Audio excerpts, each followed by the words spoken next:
ദിനചര്യയിലൊക്കെ വലിയ മാറ്റം ഉണ്ടാക്കാനുള്ളത്? കാരണം എല്ലാ ദിവസവും ഇങ്ങനെ യാത്രയിലാണ്. അങ്ങനെ എന്തെങ്കിലും മാറ്റം ഉണ്ടായിട്ടുണ്ടോ? അതെങ്ങനെ മാനേജ് ചെയ്ത് പോകും? ദിനചര്യയിൽ മാറ്റം ഉണ്ടാവും. കാരണം സാധാരണ പിന്നെ നമ്മളെ ഈ ഒരു കഴിയാവുന്നത്ര കൃത്യസമയത്ത് ഭക്ഷണം കഴിക്കുന്ന ആളാണ് ഞാൻ. ആ സമയമൊക്കെ തെറ്റും. അത് നല്ല തെറ്റ് തന്നെയാണ്. ബാക്കി കാര്യങ്ങളും ഇങ്ങനെയില്ല. ഉറക്കത്തിന്റെ കാര്യത്തിലൊന്നും വലിയ പ്രശ്നങ്ങളില്ല. അത് എല്ലാം കൃത്യമായിട്ട് പോകുന്നു. പക്ഷെ അതുകൊണ്ടൊരു കുഴപ്പമൊന്നുമില്ല. ഇതിനനുസരിച്ചിട്ട് ക്രമീകരിക്കുമല്ലോ. ഓരോ ദിനചര്യയും നമ്മൾ ഓരോ ഘട്ടത്തിൽ ക്രമീകരിക്കുന്നതാണല്ലോ. ഇപ്പൊ ഈ ഒരു 1.5 മാസത്തോളം ഈ ദിനചര്യയാക്കിയൊക്കെ മാറ്റിയാൽ മതിയല്ലോ. ഒരു പ്രശ്നമില്ല.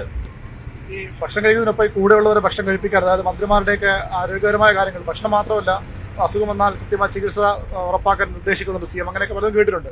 അവരൊക്കെ കുറച്ചുകൂടി ഒരു ചിട്ടയോടെ മാറിയെന്ന് തോന്നുന്നുണ്ട്. പലരും നടത്ത ഒരു ശീലമാക്കി മാറ്റി.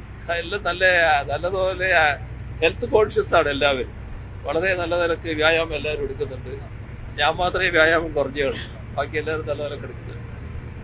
CM ചെറിയൊരു യോഗ ചെയ്യുമെന്നൊക്കെയാണ് കേട്ടുള്ളത്. അങ്ങനെയാണോ? നമ്മള് പിന്നെ ഉറക്കത്തിനൊരു സമയമില്ലായിരുന്നു. അത്ര അങ്ങനെയല്ലേ നീക്കുന്നത്.